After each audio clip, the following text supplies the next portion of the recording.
Alrighty, hello everyone, and welcome back to the channel. I hope you're having a wonderful weekend, whenever you're watching this. I hope that you're having a wonderful and blessed time.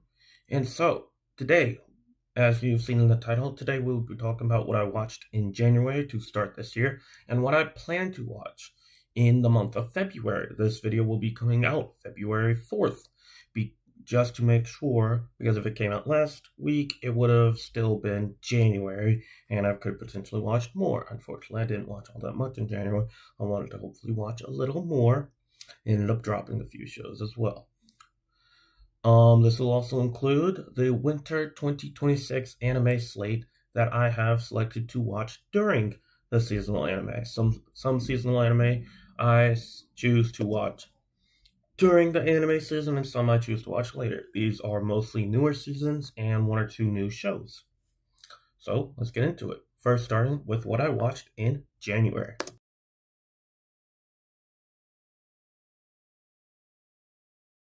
So there are two shows that I watched in the month of January, or really finished in the month of January, and there are two shows that came out in the fall 2025 anime slate. And so the first one is Spy X Family, and I'll quickly go over Spy X Family because I've already gone over Spy X Family in a previous video. So Spy X Family, Anya Forger is going to Eden Academy to become a scholar. Lloyd Forger is a spy, recruited and to help with the front of East versus West. He must get a wife on his mission to get Anya up into the ranks of a scholar, so that he could get into the pockets and through the Desmond second son thing, and that's his role. So he must get a wife, and so he gets a pseudo wife, a woman who needs a husband, but not all the romantic entanglements of it. Thus comes in your forger, and she comes in and becomes Lloyd's wife, and they also get a dog along the journey. And so the stories of Anya's journeys at her academy, Lloyd's occasional side quests, yours occasional assassin work, and work um at the city hall. I think she works at city hall, and that's what Spy X Family is. And season 3 was another wonderful, great addition. It wasn't as episodically paced as season 2 was. There was a little bit of story implications, with the bus jacking and threatening kids with guns and stuff. And so, but there were a few episodic little ones in there. We also had the backstory of Lloyd, which was a nice and unexpected treat. And so that was Spy X Family season 3, and I very much loved it. So, the other show I watched in the month of January was The Banished Court Magician, who aims to be the strongest. So, this is among the one of the newer anime tropes where someone who is definitely more powerful than their party presumes them to be, which is a prince's party, a hero's party, or a high-ranking party, and so they get banished, which is a bad thing for most adventurers in anime. And so they get banished from their party, and they are supposed to be very low, and they're not that powerful. However, every single main character in this trope tends to be overpowered. Just they weren't perceived to be as powerful, but they're pretty. But once you get to know them after about good 2 episodes, they're very powerful in and of themselves. And so this was the Banished Court Magician. And so in episode 1, our main character,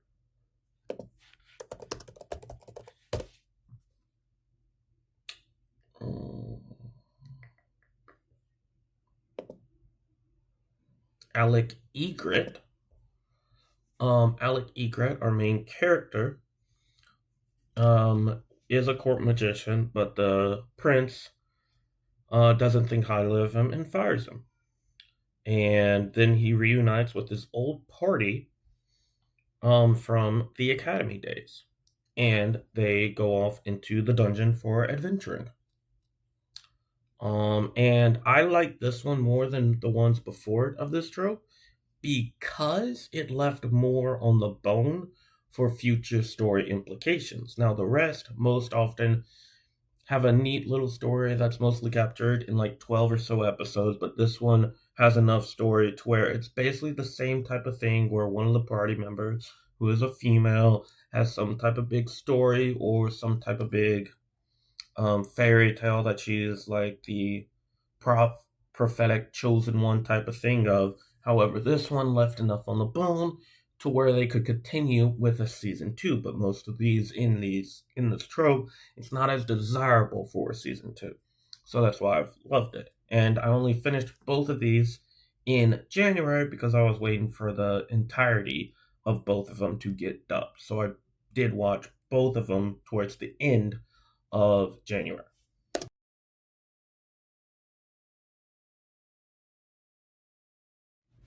So, the next part of this video will be what I want to watch in the month of February. And so this portion and kind of the season one as well.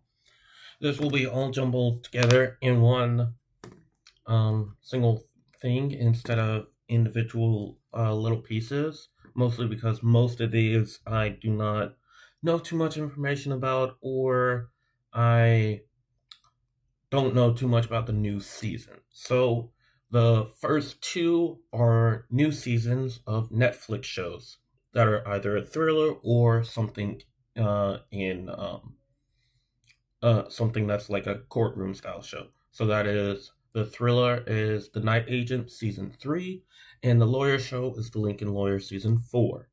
And I don't think too much needs to be said, but Night Agent is a C is like I believe it's CIA. I'm sorry.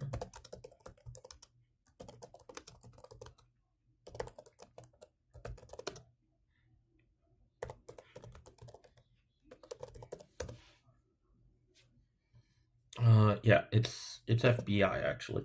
Night Agent is an FBI program for undercover spies within the branch, within the bureau. So these agents are undercover all throughout the world doing various missions, and whenever they're in trouble, they call night action. In this night action, they have to go through a coded message in order to get out that they're in trouble. And so that's Night Agent. Season 1 and Season 2 are out. Season 3 comes out February 19th. So it's towards the end of this month, but I still hope to watch it in this month. So next is The Lincoln Lawyer, Season 4. We have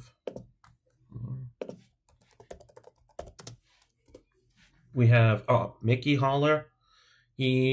So the beginning of the show is basically Mickey Holler is just went through a stint of rehab, just went through a second divorce, has a soon-to-be teenage daughter from the first divorce. They do a co-parenting style, and he's just now coming back to his attorney business, as a law firm or an attorney, and he likes to be in a Lincoln type of vehicle, whether that's like a SUV or a convertible. And so he suddenly inherits an office, and the journey goes from there.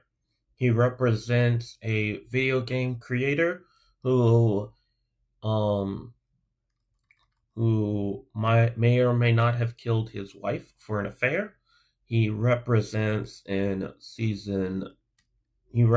season 3 people about the death of a former associate or client.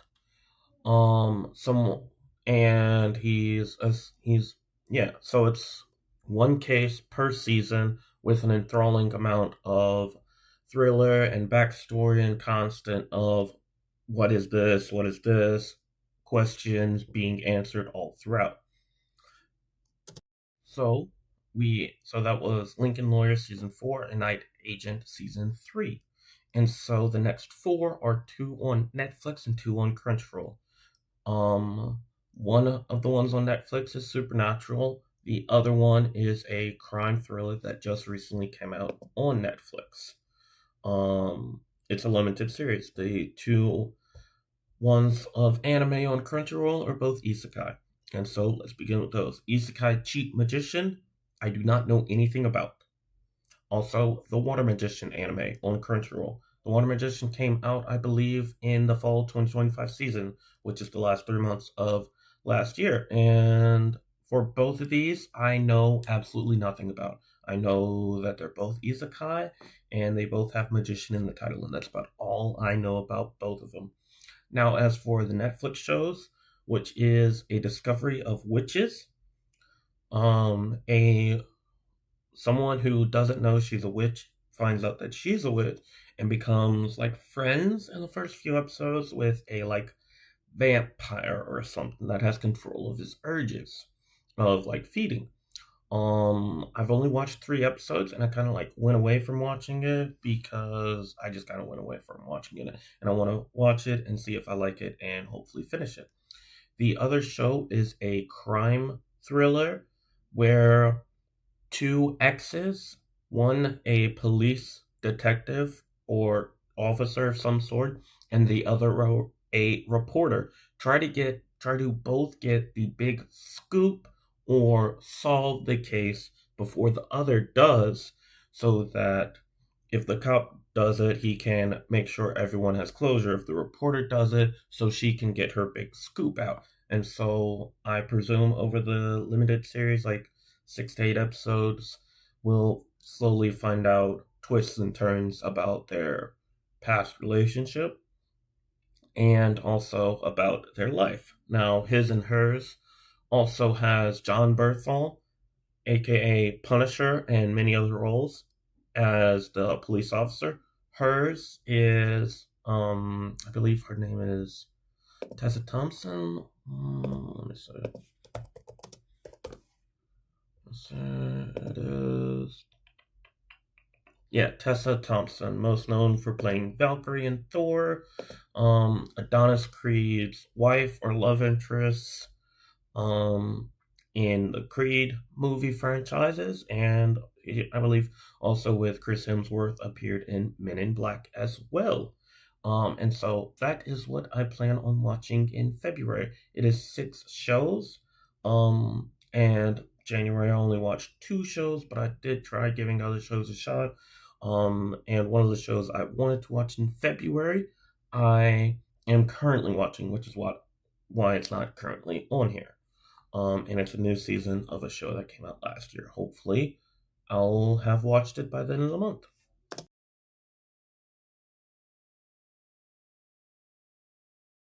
So now to round out this video, I'll be discussing the 5 anime of the winter 2026 slate that I am either watching or will soon to be watching, but just haven't started because I'm waiting on dubs of them because I've previously watched them in dub before.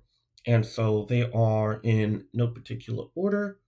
They are um Hell's Paradise season 2, Man Man Gets Framed or Murders or something like that, and is a prisoner, gets a bodyguard with him, and they're a part of a mission to retrieve something on an island with all these mysterious beings. Then we have Jujutsu Kaisen Season 3.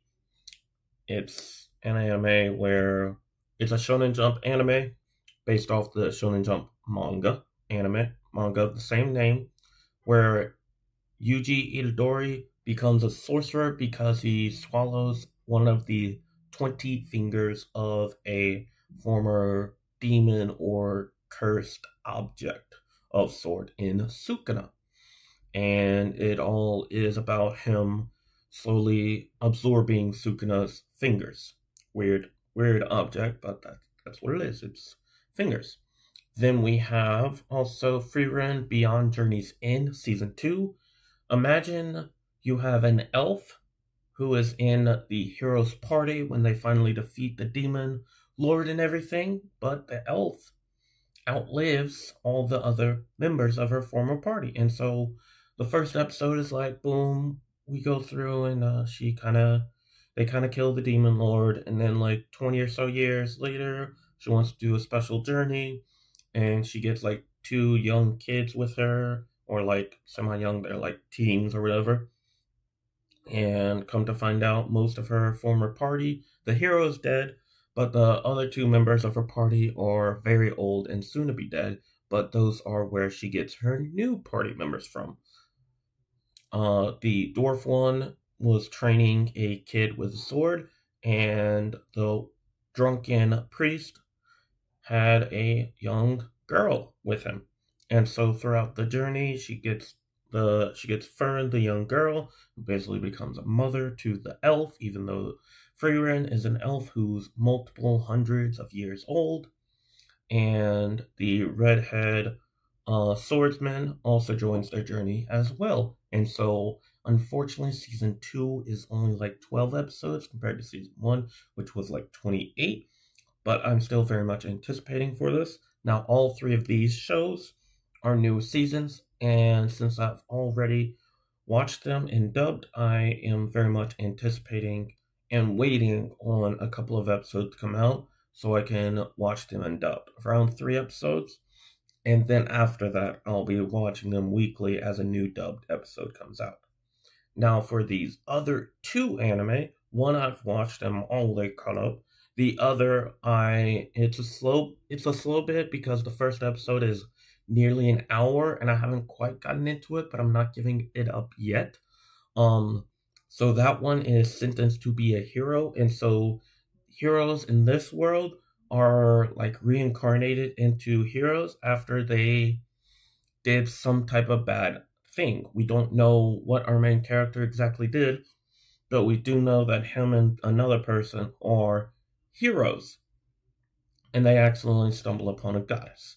And I am like halfway or so into episode 1, so I'm not 100% sure what the whole thing is going to be, so I don't know what that is. Now, Jack of All Trades, Party of None, that is a anime, and it follows the same principles as Banished Court Magician. And it follows a very similar principle of Naruto in teams of them having a certain amount and for them to be very balanced. And our main character has multiple different parts of being one of those team members, like in Naruto or in like D&D, to have more of a balanced picture. And so in that aspect, he gets banished. He gets put away from the hero's party, even though he's probably the reason why they're most of the way there.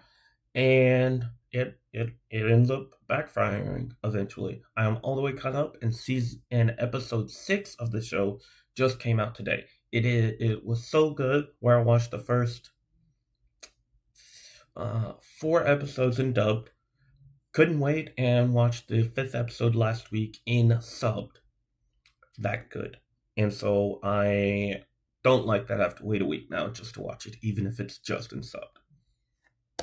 So, if you've watched all the way through up to this almost 19-minute video, I thank you for watching all the way through. If you watched just part of it and skipped through a lot, thank you for watching either way.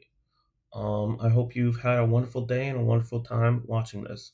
Just like this video if you liked it, subscribe if you want to see more videos like this or others videos like Marvel DC content or book reviews. I do both, just on separate days of the week.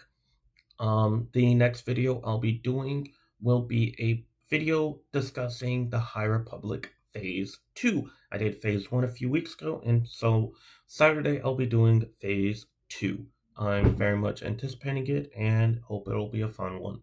So, with that being said, hope you all have a wonderful day. God bless. See you next time.